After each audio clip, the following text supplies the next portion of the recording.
Tudo bem, gente? Segunda entrevista aqui no canal e eu tô com um multi-instrumentista, o produtor maravilhoso Alex Curry.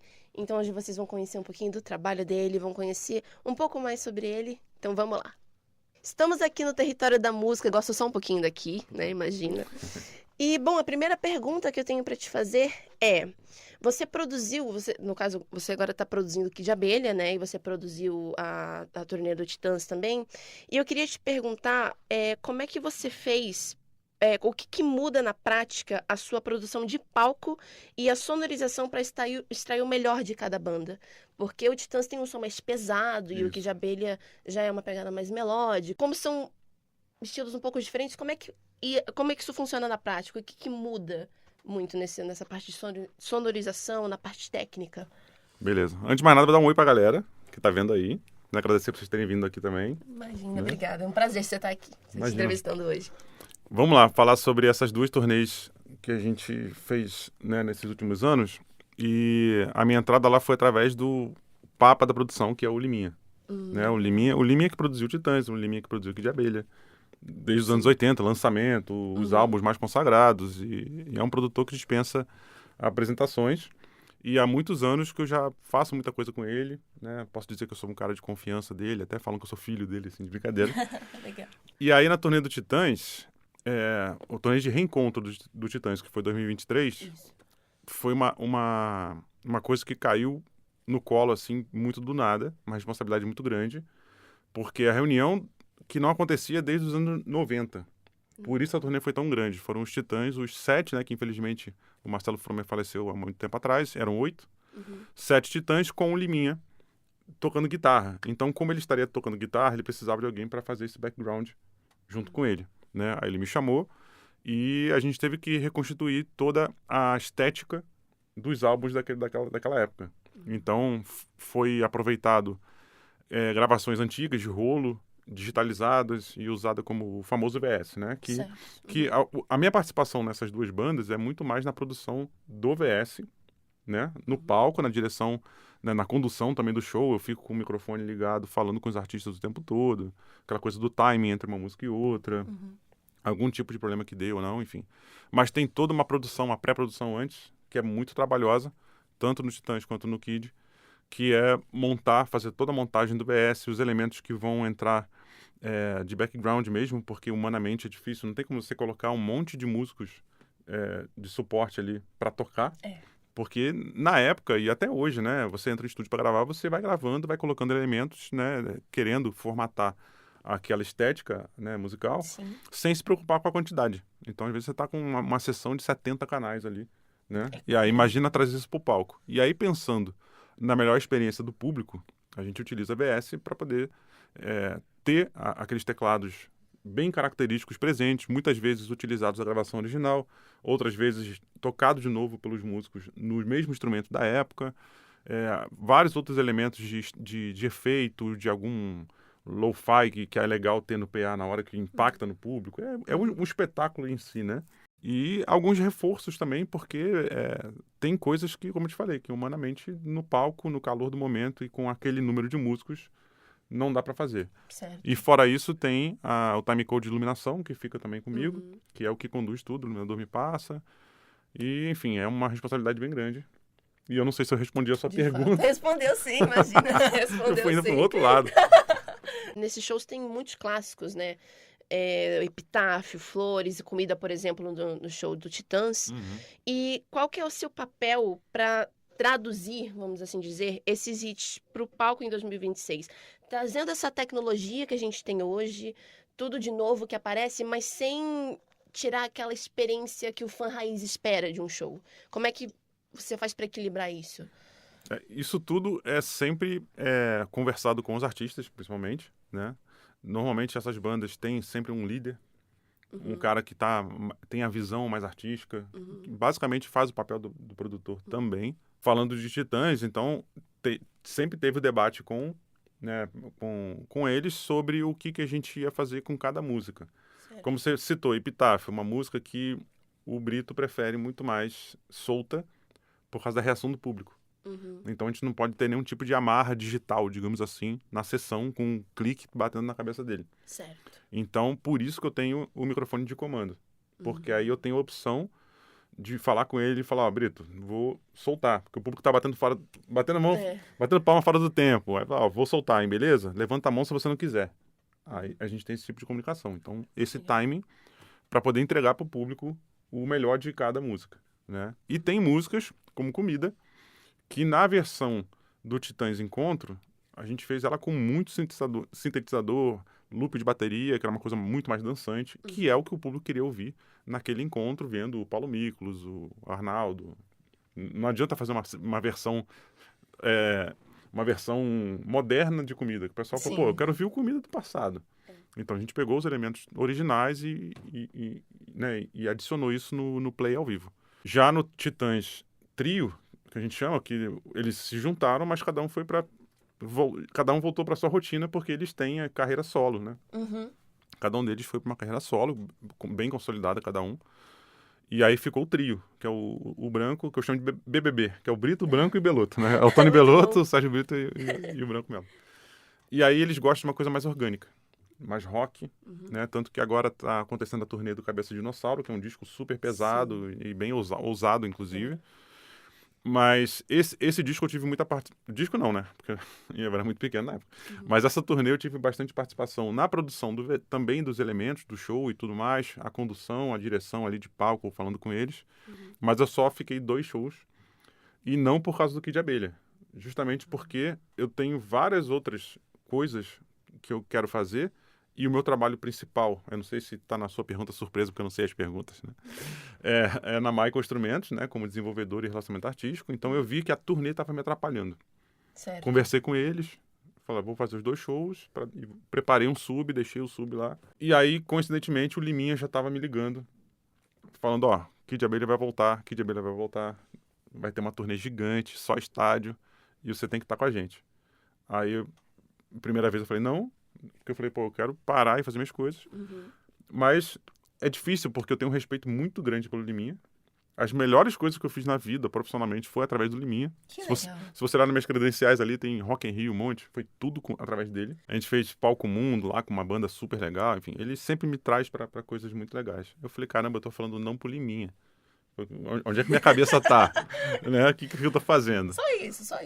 Aí na terceira vez que ele me ligou, eu lembro bem, eu tava dormindo até. Caramba. Aí eu falei, não, vamos lá. Porque aí o pessoal do Kid começou a ligar. Falei assim, o Liminha falou que você tá com a gente. É isso mesmo? Tá.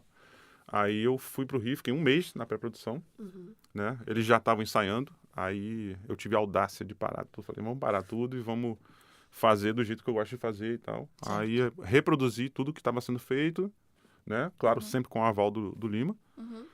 E aí eu acabei entrando na turnê, né? Aí a gente já fez um show no Rio e o próximo é aqui em São Paulo. Entendi. Ok. E na produção desses grandes shows, que são cheios de detalhes, queria te fazer essa pergunta que eu fiquei muito curiosa. Eu acredito que já tenha acontecido ou quase aconteceu. Qual foi o problema, assim, o maior problema que você já enfrentou nesses shows grandes? Que aquela decisão de 5 segundos foi que salvou a noite, foi que fez o show acontecer. Por exemplo, de ter um apagão ou ter algum problema, ter que resolver em cima da hora. Tem um que é meu trauma. E que não resolveu. Pelo seu olhar eu já vi que é um trauma profundo. Foi o Rock in Rio 2024. Aí, mais uma vez, o Liminha, né? Falou assim, ó, vem pro Rio que eu quero te colocar comigo pra gente fazer a banda que é Pra Sempre Rock. Que era parte da banda do Charlie Brown. Era uma mistura do Charlie Brown com outros músicos, o diretor musical da Anitta. Tava meio uma miscelânea de coisas. E aí cantando Pete, Rogério Flauzino, o pessoal todo, né? O Tony Garrido, a nata da música, Dinho Ouro Preto, né? Do Capital. Aí é uma baita responsa. Rock in Rio, último dia, Palco Mundo, meia-noite. Assim, no horário, pau, transmitido pelo Multishow, né? Então vamos lá. Falei, beleza. Pra mim tava tudo certo, a gente organizou tudo, fez de novo a produção do formatou. Última conversa com eles no camarim, tava o Di Ferreiro também, aí o Di falou assim, pô, coloca uma chamada pra mim do refrão, uma coisa que é normal no VS, né? Você tem o voz de comando. Aí eu fui, gravei ali no camarim mesmo, aquela coisa toda, tudo perfeito, tava tranquilo. Começou o show. No primeiro play que eu dei já olhei pro Pinguim, que é o batera. Uhum. O Pinguim já fez assim, cara, não tô ouvindo nada. Nossa. E eu só ouvindo o som saindo lá na frente no PA. E transmitindo. Nossa senhora. E eu não entendi o que estava acontecendo. Falei, mas como é que você não tá ouvindo? O som tá ali. Aí começou o desespero total. Aí, desespero total. Beleza. Aí na primeira. Chegou uma hora que foi. Aí foi. Aí o pessoal, desculpa aí e tal, não sei o quê. Chegou lá na Pitty. Pitty entrou. Ali, aquele jeito dela, né? Demais pra caramba. Soltei a música. Mesma coisa. Aconteceu com a Pitty, aconteceu com o Rogério Flauzino. Também. Aí eu falei, cara, o que tá acontecendo? Não é possível. E eu desesperado. Aí você começa a ficar, né? Mas tem que manter a calma, né? E mexer. E todo mundo começa a te cercar. Né? E aí, no fim das contas, o problema era na mesa de monitor. Na mesa dos fones deles. Nossa. Quando eu olhei pra mesa dos fones, o técnico tava suando. E tinha uns 4 técnicos locais ali tentando ajudar. E era o pau na mesa. Não tinha o que fazer, assim, sabe? Tava dando pau ali na mesa mesmo. Entendi. Então, esse foi um grande perrengue, né? Caramba. Esse aí é provável. Mas assim, aí depois eu expliquei, o pessoal entendeu, mas saiu nota lá em tudo que é site, Instagram, enfim, falando que problemas técnicos atrapalham o show, né? Que foi uma baita show. Mas esse foi esse. Mas teve um outro também que foi com o Titãs, que foi engraçado, assim. Pode contar, se quiser. Hã? Pode contar, se puder também, né? Foi assim, o problema de você usar VS, usar clique e tudo mais, é que tem um mapa. Se você perde esse mapa, ou você volta pro tempo, ou você para. Só que, como eu te falei, na época do encontro era muita coisa acontecendo no PA. Então, seu desktop dá um vazio, né? Aí, eles perderam o mapa, né? Por algum motivo, falhou, porque tem a famosa fuga, né, de fone, que você perde. Falhou, e aí foi, e ficou um pouco de desespero na primeira vez no palco, mas a gente conseguiu, porque aí que salva. Eu pego o microfone, pedi pra parar, ele tira a mão, para de tocar, calma, vou contar a volta e de volta. Aí resolveu. Caramba. É um pouco tenso, mas quando dá certo também é muito bom. Parece muito um trabalho de um maestro, assim, né? Porque se não coordena tudo ali certinho, o show acaba, né? É uma responsa e tanta. Bom, sobre o público brasileiro, por exemplo, temos o público de São Paulo, do Rio de Janeiro e do interior do Nordeste, do Sul, né? Sim. E cada público se comporta de uma maneira diferente, né? Como é que a produção precisa se adaptar para essas regionalidades? Na sua opinião, o que um produtor lá de fora, por exemplo, não entenderia sobre o fã brasileiro? Acho que dentro do Brasil tem umas diferenças, mas não tão discrepantes uma da outra. O brasileiro, como um todo, gosta muito de festa, gosta muito de gritar, aplaudir, tanto que tem banda, às vezes tem, como o Rush, por exemplo. Se você... É uma banda que voltou agora, mas o famoso DVD Rush em Rio, que foi no Maracanã, no Rio, eles tocando uma música instrumental e o pessoal tava cantando, pulando, cantando o riff da guitarra junto. É uma coisa meio diferente, assim, que eles mesmos não entenderam nada, porque isso não acontece no resto do mundo, né? Você fala de Japão, show no Japão, o pessoal sentado. É diferente, bem diferente. Mas dentro do Brasil, tem sim uma diferença. Se a gente pegar mais pro sul, né? É um público que é um pouco menos barulhento, vamos dizer assim, né? Culturalmente. Então, funciona muito você utilizar músicas com emenda. A música acaba, que é um público que tem aquela educação de esperar para poder bater palma. Entendi. Não estou generalizando, mas estou dando só uma... Sim. Eu tô exagerando. Tô exagerando, E tem coisas que no Rio, por exemplo, não funciona emendado porque o pessoal quer bater a palma, só que a música já vem em cima. E aí o pessoal perdeu a introdução porque estava gritando e aplaudindo. Entendi. Né? Então tem essas pequenas particularidades, né?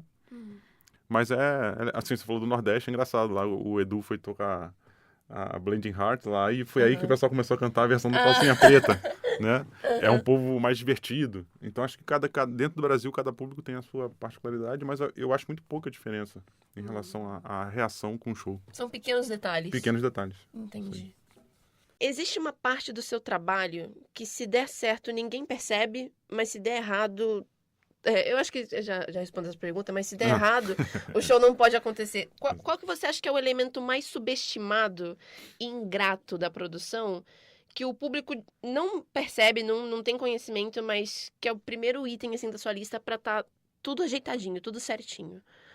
De produção em geral ali Produção no em show. geral, no show. Eu vou falar, pra mim, do profissional, que eu acho que é o cara que mais sofre tensão, que é o técnico de monitor. É o profissional que eu respeito bastante, porque tem muita banda que só tem um técnico de monitor. Caramba. A maioria.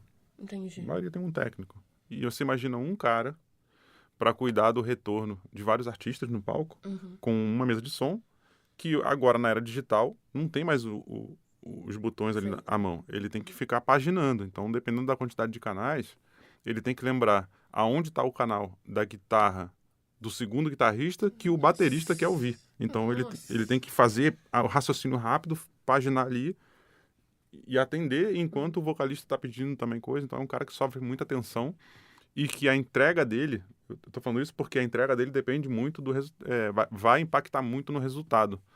Por quê? O vocalista às vezes desafina e ninguém entende. Acha que ele tá no mau dia. Não, ele não é bom. Não sei. Talvez ele só não esteja se ouvindo bem. Né? E isso pode ser culpa ou não do técnico de monitor. Sim.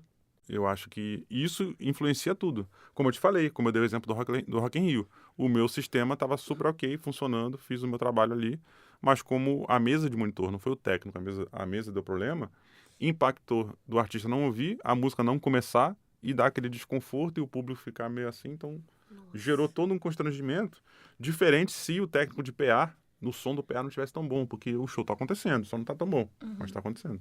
Bom, Alex, e vamos continuar a falar sobre o backstage. Eu queria te perguntar sobre essas exigências, essas lendas, esses mitos que tem sobre as exigências mirabolantes dos artistas. O que realmente acontece entre essas bandas veteranas? Esses grandes artistas, eles realmente pedem coisas mais inusitadas? Ou geralmente é só um café, uma coisa mais simples?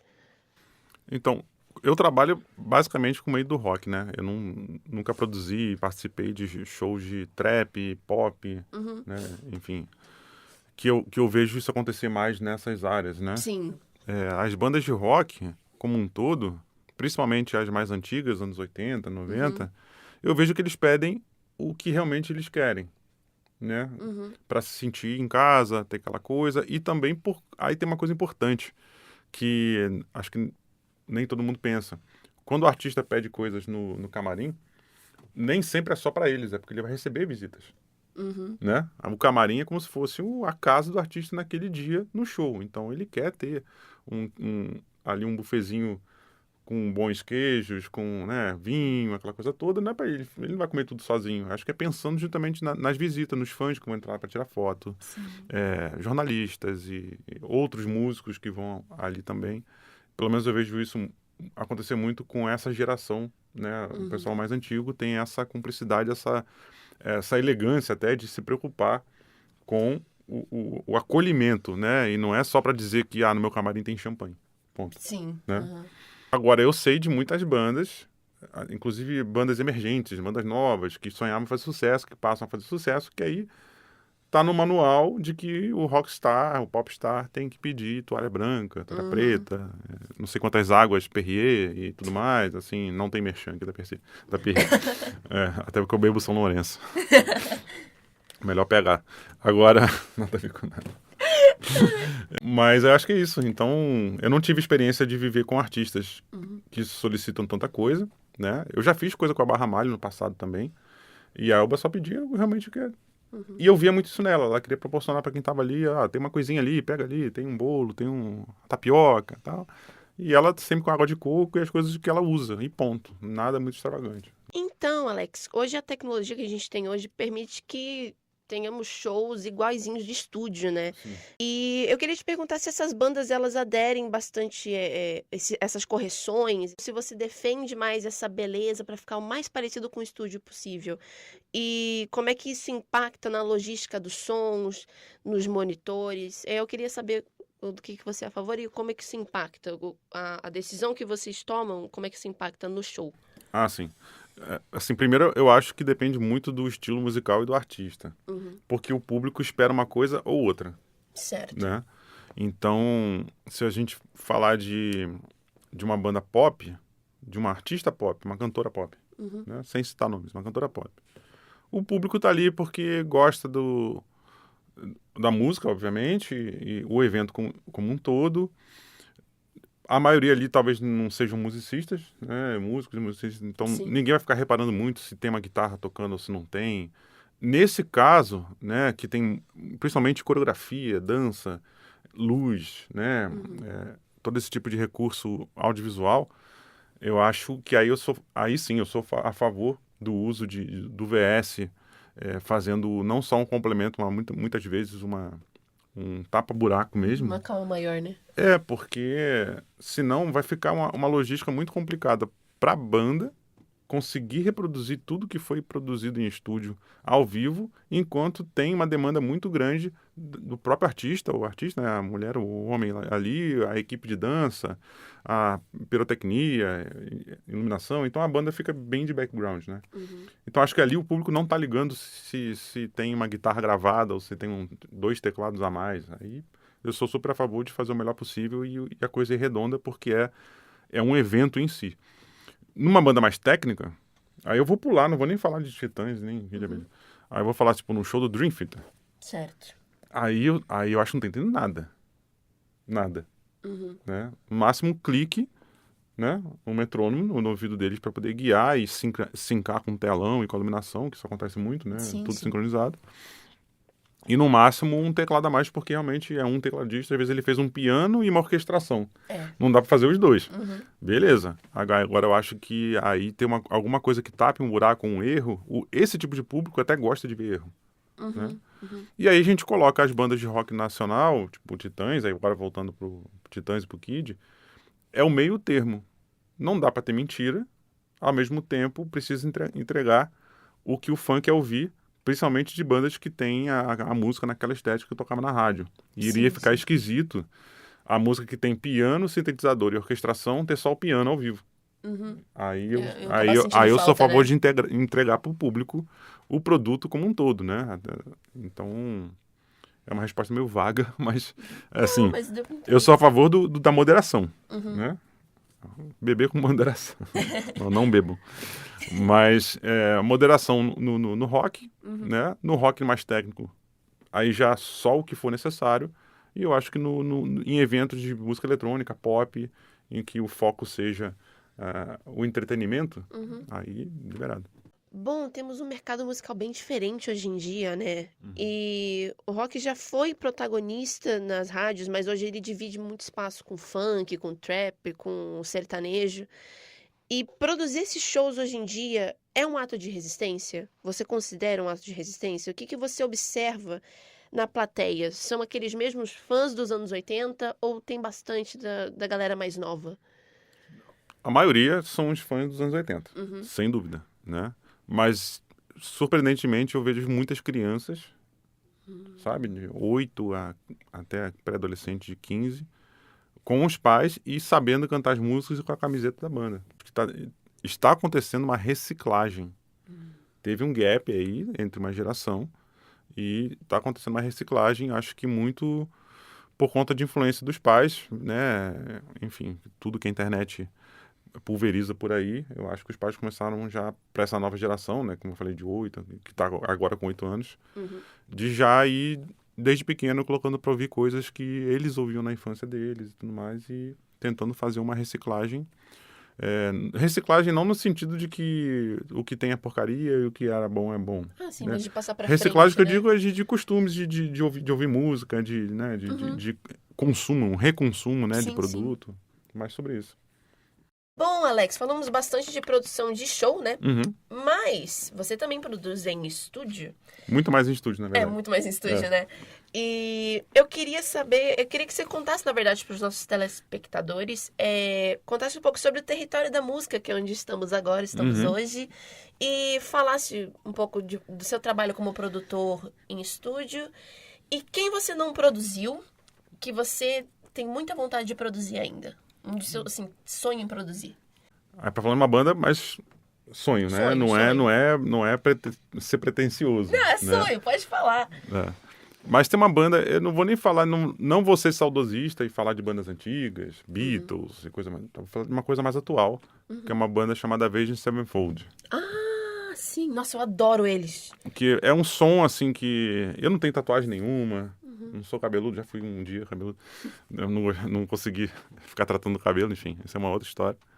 Mas o Avenged é um som que eu ouço desde o início, tem uma história com meu sobrinho, né? O sobrinho que eu criei, então tem uma coisa afetiva também ali.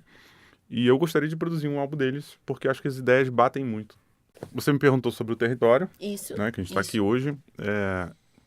Eu sou carioca, né? Então eu morei no Rio por muitos anos, e depois que eu mudei para São Paulo, foi aí que eu conheci o Liminha, né? Porque o Liminha, ele é paulista que mora no Rio, é ao contrário, né? Caramba. Mas, enfim, tem uma história muito longa, que eu não vou alongar agora, mas, enfim, numa próxima a gente... Mas tem uma história muito longa que, assim, o meu tio, que era casado com a minha tia, construiu o estúdio do Liminha na época. E eu tive contato com ele muito cedo. Meu pai, quando era vivo ainda, ele era diretor na Globo de vários programas e novelas também, músico. Então, em casa eu tinha tudo à disposição. Ai, que legal. Tudo, piano, guitarra, enfim. Eu ganhei minha bateria quando tinha 5 anos, né? E meu pai era diretor de televisão, né? De imagem, vídeo, tudo, e músico. Então, eu fui ali já consumindo isso. E todos os contatos do meu pai na época já me conheciam desde pequeno, que eu já tocava, aquela coisa toda. E isso foi... depois meu pai morreu muito cedo. Eu tinha 10 anos de idade quando ele morreu. Puxa. Aí, os amigos dele me acolheram, alguns. Então, um me ensinou a editar vídeo e colorir filme, sabe? Que ele era colorista de cinema mesmo. Que legal. O outro já me fazia som comigo. Ah, porque você lembra do teu pai? Ia lá em casa e ficava tocando comigo. Tudo. E aí, consequentemente, eu montei um estúdio, né? E fui tocando com bandas bandas muito mais velhas do que eu, que eram amigos do meu pai. Então, eu entrei numa banda chamada Bacamarte, que é uma banda de progressivo. Não é tão rock, é um progressivo mais erudito. E que tem uma cantora que fez parte, que depois saiu em carreira solo, chamada Jane Duboc. Sim. Então, eu toquei de 99 até hoje. Eu ainda faço parte, mas a banda meio que parou. Mas desde 99, toco com eles, isso foi abrindo coisas. Passei a tocar com o Rogério Skylab desde 2003. E aí eu rodei o Brasil inteiro com ele também. A gente foi em Jô Soares várias vezes. Então, tô contando isso tudo porque eu fui pegando essa bagagem, estúdio, produzi um monte de banda, de um monte de estilo, desde pagode, funk, rock, Até power forró, metal. power metal. Aí já correndo mais pra frente, né? Eu não fiz a produção, mas eu participei lá do Veracruz, Sim. que foi no estúdio do Liminha, né? Foi aí que a gente se conectou mesmo. Eu já conheci o Edu antes, porque o Edu tinha ido no show do Rogério Skylab. Olha. A gente se conheceu lá, eu dei um convite pra ele. Legal. O Bianchi também, o Xamã, fez um show com o Skylab, então a gente já meio que se conhecia de vista. Então, e aí eu fiquei mais conectado com eles naquele momento. E fui eu que consegui a Elba Ramalho, por ter já feito coisa com ela também, pra participação Que no Rainha do Luar, legal. né? O Edu falou da Elba, eu falei, peraí. Aí eu peguei o WhatsApp e consegui pra ele. Aí nisso a gente já ficou muito mais próximo, aí eu participei da produção com ele do Eldorado, né? E esse último foi muito pouco. Eu fui lá só fazer umas ideias de bateria junto com o Jean. Legal. E tudo mais. Então, assim, tem uma penca de bandas, assim, que eu não tô lembrando, mas bandas dos anos 80, bandas dos anos 2000, da época do Forfã, de Bob, essas bandas todas passavam no meu estúdio lá, eu produzi muitas delas. Caramba. E aí, quando eu mudei para São Paulo, finalmente, né, chegando agora, tô pulando um monte de história, tá? Aí eu pulei muita coisa, né? Porque ainda tem o pessoal da Jovem Guarda, que eu toquei, gravei, fiz show, né? Obviamente não na época, mas isso anos 2000, né? Que teve uma produção de um tributo a um compositor que era o cara que mais compunha música na época, né? E eu já tocava com um músico da Jovem Guarda, com um deles. Eu já tocava com o que era o Leno, que tinha uma dupla Leno e Lilian. E aí o Leno foi me colocando em várias coisas também ali, enfim. Aí passei pagode, Dema, que era um cara do samba funk lá no Rio também, que me conectou com outros artistas. Enfim, aí quando eu mudei aqui para São Paulo, eu fiquei no Airbnb aqui, né, nesse bairro, aqui na Vila Clementino, porque eu já tinha dado uma pesquisada e via que o bairro era mais calmo, eu gosto muito de lugar calmo, né? E aí, quando eu passei aqui na frente, chamou atenção, porque já existia o Território da Música, porém, era uma escola de música com um pub pequeno, ponto. Uma escola de música com um pub. Aí eu vim aqui conhecer e tudo mais, conheci a Patrícia. A Patrícia foi super simpática do jeito que ela é, super, Sim. né, super te acolhe ali e tudo. A gente conversou pra caramba. Ela falou assim, caramba, você é elétrico igual a mim. É super, sabe, vambora. Aí eu falei assim, então vamos fazer o seguinte, vamos repaginar isso aqui. Porque eu tenho o equipamento completo de um estúdio, uma produtora, né? Uma produtora de vídeo com um estúdio. É o que eu tenho, uma penca de equipamento que estava tudo guardado, estava no Rio ainda. Olha. Aí a gente falou, então beleza, então vamos remapear todo o território da música, literalmente, no papel aqui, fazer o projeto e vai se instalando e vamos fazendo. Aí eu fui me instalando aqui e comecei a trazer minhas produções para cá, né? Então, tem muita coisa do álbum do Edu, por exemplo, que ele fez aqui comigo, de de ideias, de ouvir e tudo mais. Foi feito aqui, tem coisas de outros artistas também. O próprio Titãs, eu já gravei coisas de pré-produção aqui. Então hoje é isso. Hoje a gente tem um estúdio, né? Aqui a gente está nessa sala, que é a técnica, né? Que é conectada com 2 salas, uma pequena aqui e o estúdio maior lá de baixo, que é um estúdio bem grande, onde a gente tem todo o aparato audiovisual, iluminação, câmeras e tudo mais. Tem um estúdio de podcast, tem várias salas de estudo de bateria, acústicas, salas acústicas. O pub foi ampliado no dobro, né? A gente dobrou o pub de tamanho. Então hoje aqui virou um hub cultural musical, né? Acontece de É tudo. verdade, acontece de tudo aqui mesmo. Alex Curry, queridíssimo, muito obrigada. Eu que agradeço, Que prazer eu que ter te agradeço. entrevistado aqui hoje. Imagina. Cada história maravilhosa. Ser entrevistado por uma artista, não é todo dia, né? Oh, meu Deus. Mas muito obrigada de coração mesmo. E quem quer conhecer, quem quer trabalhar com você? Quem gostou da sua história, gostou de te conhecer mais, como é que faz para te conhecer nas redes sociais, ver mais o seu trabalho e produzir com você? Como é que faz para te eu acho encontrar? que o melhor caminho hoje é o Instagram, né? Que a gente consegue fazer tudo dentro do Instagram. A pessoa consegue ver mais do meu trabalho, consegue falar comigo pela direct. Então acho que o Instagram é o melhor caminho. Que é @AlexCuri com I a mais, porque já tinha um Alex Curi lá. Aquela coisa toda. Certo. Muito obrigada a todo mundo que assistiu. Obrigada mais uma vez, Alex. Beleza. E até a próxima. Vamos lá.